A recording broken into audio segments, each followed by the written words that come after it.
The courtroom was silent as the officer grabbed her arm, ready to force her out. He had no idea who she was. But just as he was about to throw her out, his radio crackled, and a voice from the White House changed everything. The morning sun streamed through the grand windows of the courthouse, casting long shadows on the polished marble floors. It was a busy day. Lawyers in crisp suits hurried through the halls, clerks shuffled papers, and reporters whispered to each other in anticipation of a high-profile trial. Amid the controlled chaos, a black woman sat quietly on one of the wooden benches near the back of the courtroom. She was dressed simply. No flashy jewelry, no designer handbag, just a professional yet understated look. Her posture was relaxed, but there was something in the way she held herself, something unshakable. She didn't fidget, didn't glance around nervously like the others. She just sat there, observing. No one paid her much attention at first. To them, she was just another face in the crowd, another ordinary citizen who had wandered in out of curiosity. The judge hadn't arrived yet, and the conversations in the room buzzed with speculation about the case. Some whispered about the defendant, a powerful businessman facing corruption charges. Others speculated about the prosecution, wondering if they had enough evidence to bring him down. A bailiff, a tall white man with a broad chest, stood near the judge's bench, scanning the room. His eyes landed on her, his brow furrowed. Something about her presence seemed out of place. He wasn't alone in noticing her.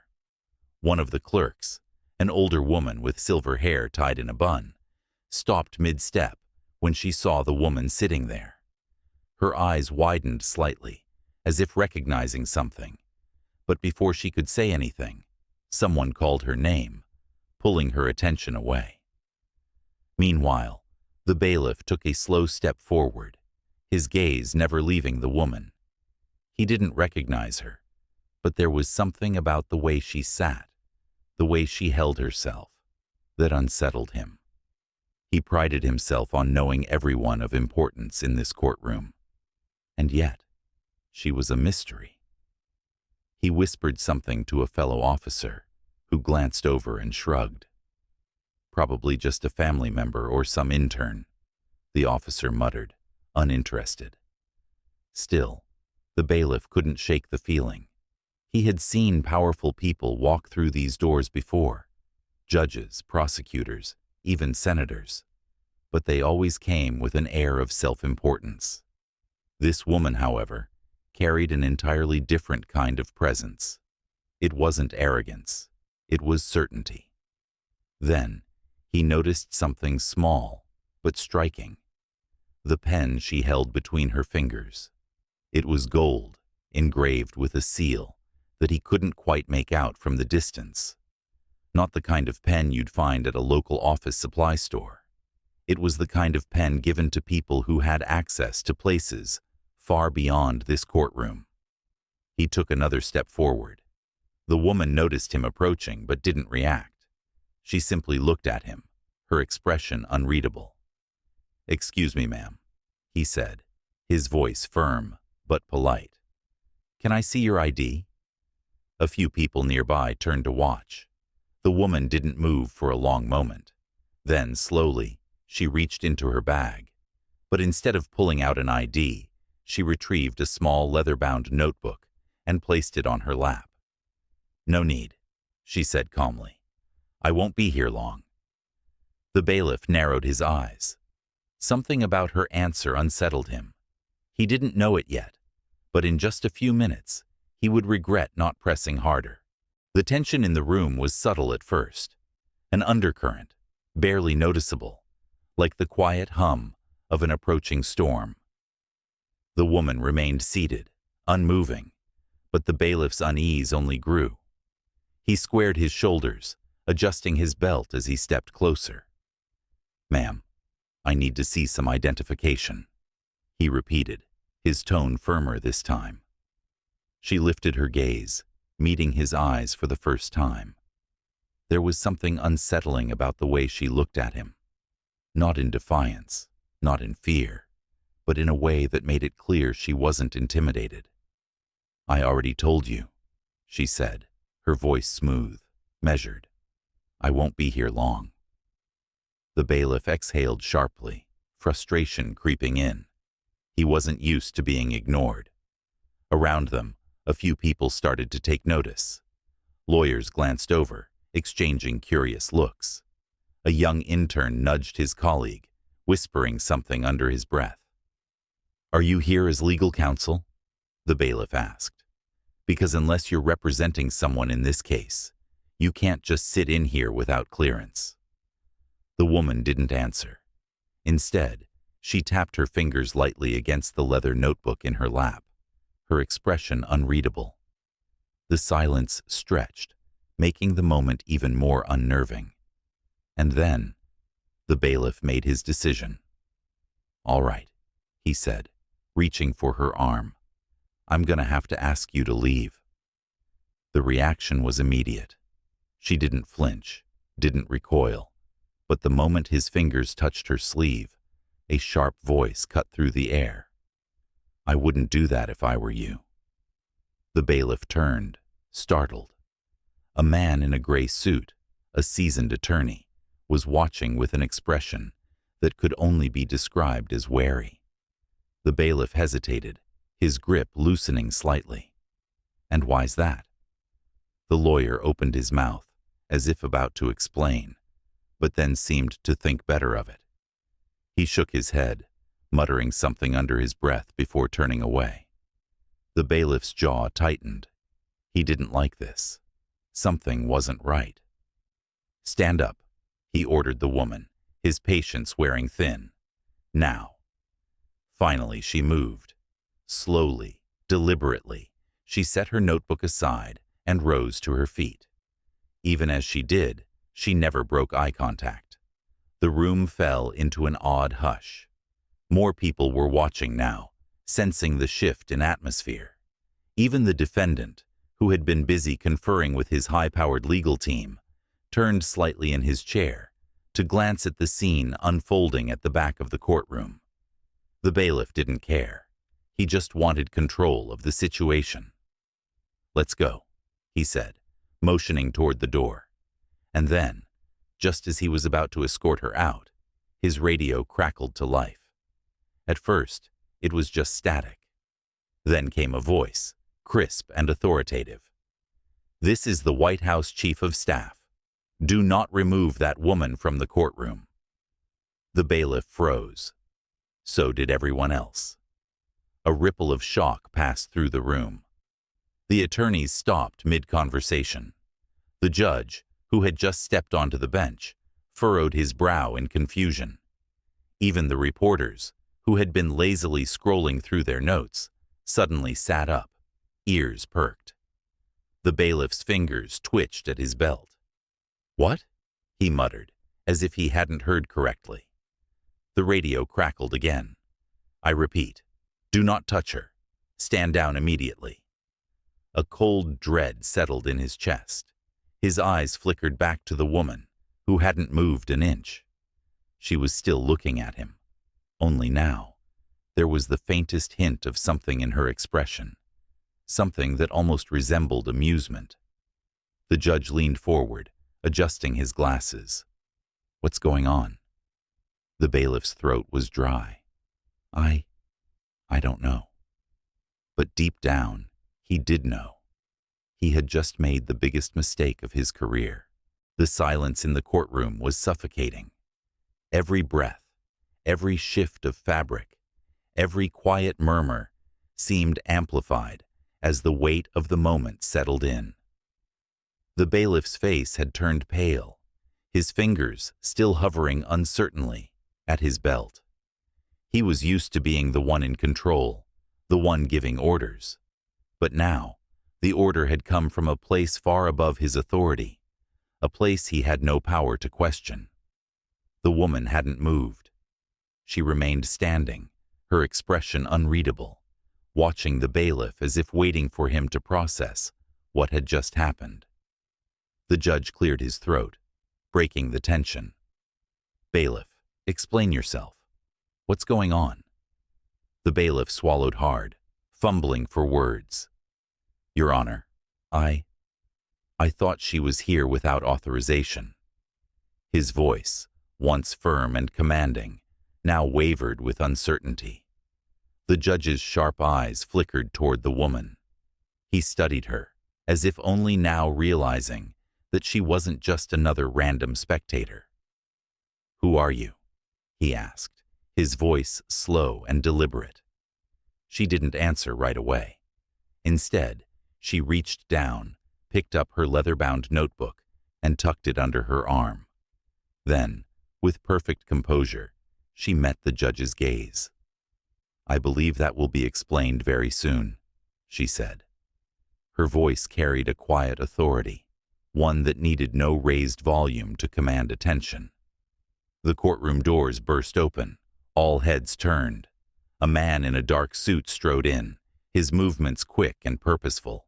The gleam of a badge flashed at his hip. Secret Service. Ma'am, he addressed the woman directly, completely ignoring the bailiff and the judge. We need to step outside for a moment. The room collectively held its breath. A Secret Service agent? Here? For her? The bailiff took an unconscious step back, the reality of his mistake hitting him in full force. The officer standing next to him shot him a look that said everything. You just grabbed someone important, someone untouchable. The woman, however, remained calm. She didn't seem surprised by the agent's presence. If anything, she seemed almost expectant. She turned to the judge. I'll return shortly. The judge, clearly flustered, nodded stiffly. Very well. With that, she walked past the bailiff. No hesitation, no hurry, just an effortless command of the space. The Secret Service agent fell into step beside her as they exited the room. The doors swung shut behind them. For a long moment, no one spoke. The judge adjusted his glasses, shifting uncomfortably in his chair. The defense attorneys exchanged wary glances. Even the reporters, who had been scribbling furiously in their notepads, were momentarily at a loss for words. Then, a hushed whisper rippled through the room. Who the hell was that? The bailiff, still standing frozen in place, wished he knew the answer. Outside, the woman and the Secret Service agent moved quickly down the hallway, their footsteps echoing off the marble floor. What's the situation? She asked, her voice low. The president was briefed, the agent replied. He personally ordered we intervene. They're watching the live feed now. She nodded, unsurprised. As they approached a side exit, another agent was waiting, holding out a secure phone. It's him, the agent said simply. She took the phone without hesitation. Sir, she greeted, her tone professional but firm. A deep voice rumbled through the receiver. Are you all right? She glanced back at the doors of the courtroom, her expression unreadable. I am. A pause. Then, do you want me to handle it? A flicker of something passed through her eyes, something sharp, something calculating. She turned away from the courtroom and stepped into the cool midday air, the weight of the moment pressing against her shoulders. No need, she said. I'll handle it myself. And with that, she handed the phone back to the agent, squared her shoulders, and walked back toward the doors. Toward the bailiff who had underestimated her. Toward the judge who had doubted her. Toward a room full of people who were about to realize exactly who they had been dealing with. This wasn't just about a courtroom anymore. This was about power. And she was about to remind them who really had it. The courtroom doors swung open once more, and this time, when she stepped back inside, the air in the room felt different. The whispers died instantly. Every gaze locked onto her as she moved with the same quiet confidence, the same controlled poise. But now, everyone knew she wasn't just another spectator. The bailiff stiffened, his face drained of color. The weight of his mistake pressed down on him like a crushing force. His hands clenched and unclenched at his sides, as if trying to grasp onto the authority he had just lost. The judge cleared his throat, but there was a hesitation in his voice now. Ms. He didn't even know her name. The woman set her notebook down on the table in front of her.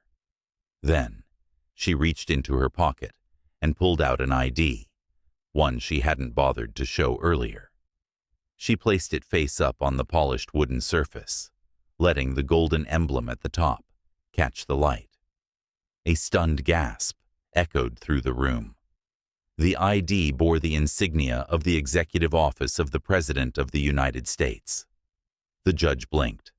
The defense attorneys exchanged quick, nervous glances. The bailiff didn't move at all.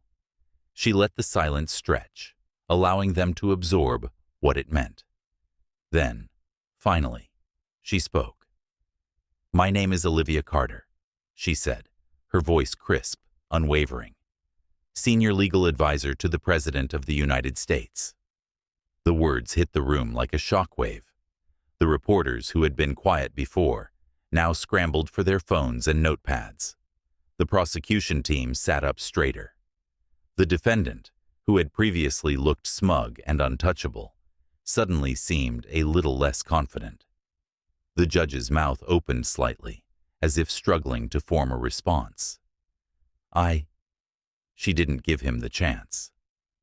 "I am here under direct orders from the White House," she continued, her gaze flicking briefly to the bailiff before returning to the judge. "And I believe there was an issue with my presence in this courtroom." No one dared to speak. She turned slightly, addressing the bailiff directly now. "Tell me, officer," she said smoothly, "on what grounds did you attempt to remove me?" The bailiff swallowed hard. He could feel the heat of 100 stares burning into him. His voice cracked. "I didn't know who you were." A slow, knowing smile curved on Olivia's lips. "No, you didn't." The weight of her words sank deep. This wasn't just about mistaken identity. This was about assumptions, about power, about the way some people, no matter how poised, how professional, how obviously belonging, were still seen as outsiders in spaces of influence. The judge finally found his voice, though it lacked the same authority it once carried. "Ms. Carter, I assure you, this was a misunderstanding." Olivia didn't blink. "A misunderstanding," she repeated, the words rolling off her tongue with deliberate precision. The judge shifted uncomfortably. Olivia reached down, picked up her notebook, and tucked it neatly under her arm once more. Then she exhaled, slow and measured. "I won't be pressing the matter further," she said at last, "for now." The bailiff nearly sagged with relief, but just as quickly as it had come, Olivia's soft expression hardened. She leveled one final glance at him, the kind of look that made it clear she hadn't forgotten. She turned to leave, but before she did, she leaned in slightly, just enough for the bailiff to hear. "Next time," she murmured, "be careful who you try to remove." And with that, she walked out, leaving behind a room full of people who would never forget the lesson she had just taught them. The courtroom remained in stunned silence long after Olivia Carter had disappeared through the doors. It was as if the very air had shifted, the weight of what had just happened pressing down on everyone in the room. The bailiff stood motionless, his face a mask of humiliation. Just moments ago, he had been so certain of his authority, so confident in his judgment. Now, all he could hear was the faint whispering of attorneys, clerks, and reporters, the murmurs of a story that would spread far beyond these walls. The judge exhaled sharply, adjusting his glasses with slightly trembling fingers. "Let's proceed," he muttered, though his voice lacked its usual confidence. But the energy in the room had changed. The balance of power had shifted. The once smug defendant sat stiffly in his chair, his legal team whispering urgently in hushed tones. The prosecution team now held their heads a little higher, emboldened by the presence that had just left the room. One of the junior attorneys leaned toward his colleague, his voice barely above a whisper. "Did you see that? The president's legal advisor? Here?" His colleague nodded, still trying to process what they had just witnessed. "She didn't even have to raise her voice," he murmured, "and she still had complete control." At the back of the room, a court reporter finished typing, her fingers pausing briefly over the keys. She had documented thousands of cases, but she had a feeling this moment, the look on the bailiff's face, the sharp, quiet power in Olivia Carter's voice, would be one she would never forget. Outside, Olivia walked down the courthouse steps, the midday sun casting a long shadow behind her. A black SUV waited at the curb, the Secret Service agent from before standing by the door. He nodded as she approached. "Handled?" She smiled faintly, tucking her notebook under her arm. "Handled." She stepped into the car without another word, and just like that, she was gone. But the lesson she had left behind, that would linger in the courtroom far longer than her presence ever had.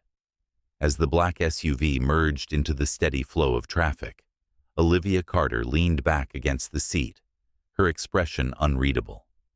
She had no need for dramatics, no desire to dwell on what had just happened. She had seen it too many times before, the quick judgments, the assumptions, the power games that always played out in rooms like that. But today had been a reminder that power wasn't always loud. It didn't always come with raised voices or threats. Sometimes, real power was quiet. It was in the way you carried yourself, in the weight of a single name, in the knowledge that when you spoke, people listened. Back in the courthouse, the bailiff finally sank into his chair, rubbing his face with a shaking hand. The judge shuffled his papers, trying to refocus, but the energy in the room had shifted permanently. No one would forget what had happened today.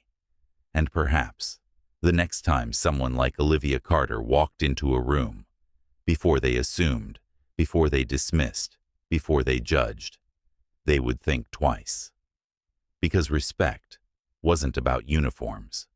It wasn't about who looked important or who had the loudest voice. It was about something deeper. And today, they had all learned that lesson the hard way. Now, here's the real question. If you had been in that courtroom, would you have seen it coming? Or would you have underestimated her just like everyone else? Let me know your thoughts in the comments below. And if you love stories where power shifts in the most unexpected ways, make sure to hit that like button, share this with a friend, and subscribe for more. Because trust me, you won't want to miss what's coming next.